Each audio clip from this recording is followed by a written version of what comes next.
కూటమి ప్రభుత్వంపై ఎన్టీఆర్ జిల్లా వైసీపీ అధ్యక్షులు దేవినేని అవినాష్ విమర్శలు గుప్పించారు. వైసీపీ నేతల ఇళ్లపై దాడులు చేసిన వారిని, అలాగే టీటీడీ లడ్డు ప్రసాదంపై అసత్య ప్రచారాలు చేసిన వారిపై కేసులు నమోదు చేయాలని అన్నారు. ఈ మేరకు విజయవాడ మాచవరం పోలీస్ స్టేషన్లో ఆయన ఫిర్యాదు చేశారు. టీటీడీ ప్రసాదంలో జంతు కొవ్వు కలిసిందని సీఎం చంద్రబాబు అబద్ధాలు ప్రచారం చేశారని అవినాష్ ఆరోపించారు. చంద్రబాబు, పవన్ కళ్యాణ్ కలిసి జగన్పై అవాస్తవాలు ప్రచారం చేస్తున్నారని మండిపడ్డారు.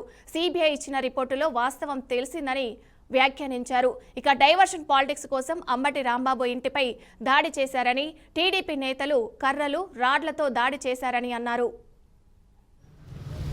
పేదవాడి పిల్లలు హాస్టల్లో చెప్పిన అబద్ధం అది అబద్ధం అని చెప్పని అనవసరంగా వైఎస్ఆర్ కాంగ్రెస్ పార్టీ జగన్మోహన్ రెడ్డి గారిపై ఒక అబద్ధం ప్రచారం చేశారని చెప్పని దొంగల్లాగా దొరికిపోయారు. జనాలకి దొంగల్లాగా దొరికిపోయేసరికి వాళ్ళకు సంబంధించిన పార్టీ నాయకులు వాళ్ళ సోషల్ మీడియా, వాళ్ళ మీడియాతో వైఎస్ఆర్ కాంగ్రెస్ పార్టీ పైన ఇంకా ఎక్కువ మాట్లాడండి, లేకపోతే ఇంకా ఎక్కువ అబద్ధ ప్రచారం చెయ్యిందని చెప్పని అది పరిస్థితి దిగజారిపోయింది. ఈరోజు చంద్రబాబు నాయుడు ఈరోజు మీకు నిజంగా దమ్ము ధైర్యం ఉంటే ఒక ముఖ్యమంత్రిగా, ఉప ముఖ్యమంత్రిగా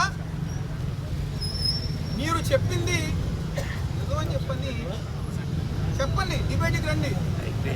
లేకపోతే మీ తెలుగుదేశం వాళ్ళు, లేకపోతే మీ పార్టీ వాళ్ళు, ఎవరైనా జనసేన వాళ్ళు వచ్చి డిబేట్కి రండి. అలాగే మేము అరెస్ట్ చేసాం, కేసు పెట్టాం, స్టేషన్ బెయిల్ ఇచ్చాం. ఇదా మీరు చేసేది? ఈరోజు ఆంధ్రప్రదేశ్ అంటే అబద్ధపు ప్రచారం, పిఆర్ టీంతో పిఆర్ మేనేజ్మెంట్లు, లేదా దాడులు, రాడ్